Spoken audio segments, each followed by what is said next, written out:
The eruption in the lower east rift zone continues at about the same strength or vigor as we have observed in the past 1 to 2 weeks.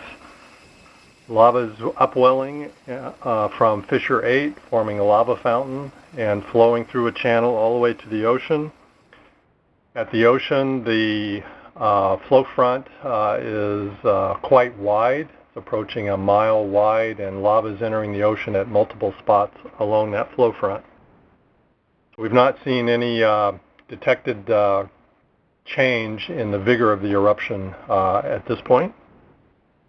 Up at the summit, there was another seismic event, an explosive event that occurred early this morning at about 2:44 a.m.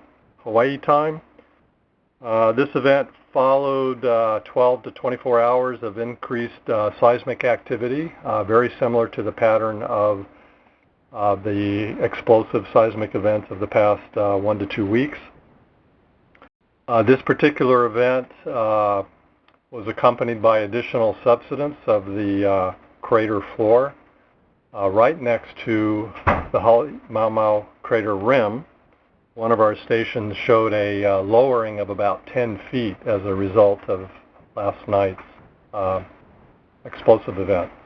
This is pretty common, very characteristic of these events, and probably represents down-dropping of that station as well as slumping toward the Halemaumau crater. Hi, any updates in terms of the amount of new land created? Any updated figures? Good morning. Hi, this is Steve. No, I don't have any new information yet. We will be putting out a new map a little bit later in the day, and so that might provide a little bit more information. But I don't have that number right at my fingertips right now.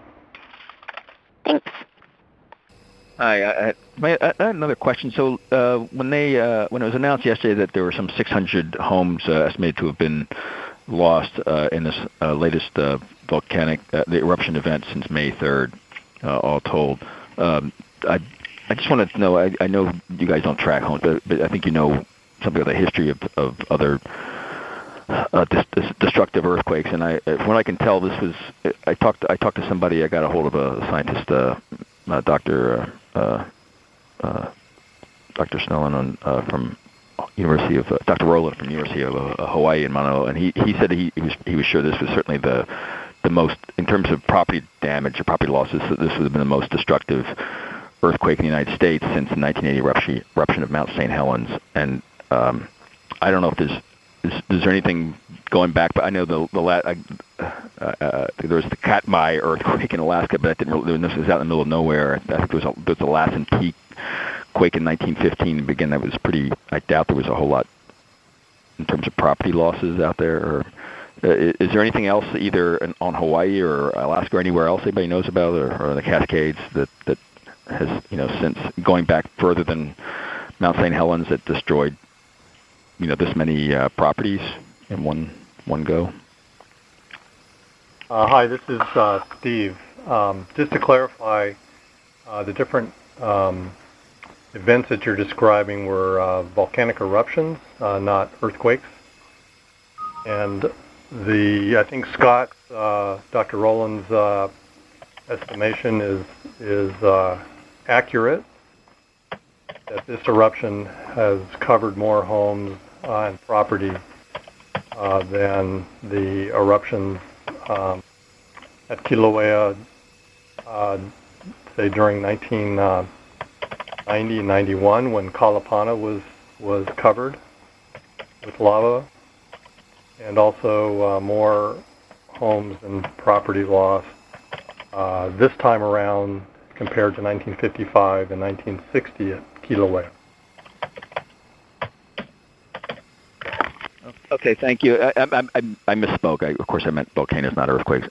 Sorry about that. And there's, I don't know if there had been anything at Mauna Loa. I think there was a big Mauna Loa eruption in 1984 or something. I think, but again, I don't think it lasted about 3 weeks, and reckon there was a lot of property losses from that either. Is that right?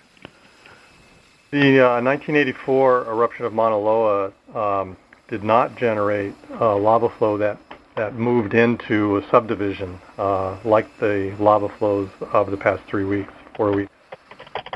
So during that eruption, there were no homes lost. Before that time, Mauna Loa erupted in 1950 and did generate lava flows that went to the west coast of the island and did bury some homes and communities on that side of the island. Okay. So you don't know what the extent of that was, like in terms of losses of homes or communities? Not off the top of my head. If you take a look at the HVO website, go to the Mauna Loa section and look in the geologic history part, there's a little summary about the 1950 eruption. There may be some numbers like that you can pull from. Hi, thanks. Is it possible for new fissures to open at this point? This is Steve Brantley. Yes. The eruption is still going quite strong. For the past couple of weeks, the activity has been focused at Fissure 8.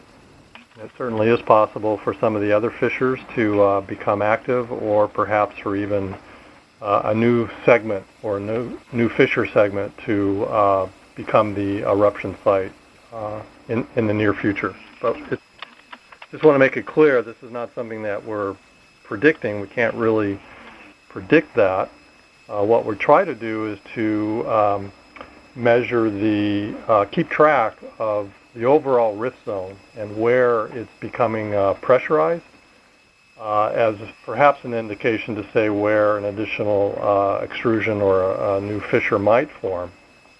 But for the past few weeks, the overall rift zone has been relatively stable. It has not been widening. It's not been pressurizing anywhere. So it appears that right now there's just a nice steady stream of magma moving through the rift zone and erupting at Fissure 8. And sorry, remind me when the last time, what date was the newest fissure? I don't have that information right at the top of my head. So I think the newest fissure was number 24. And we'd have to go back through some of our regular updates to see when that particular fissure, what date it formed. I don't have that at the top of my head. It's okay, thanks.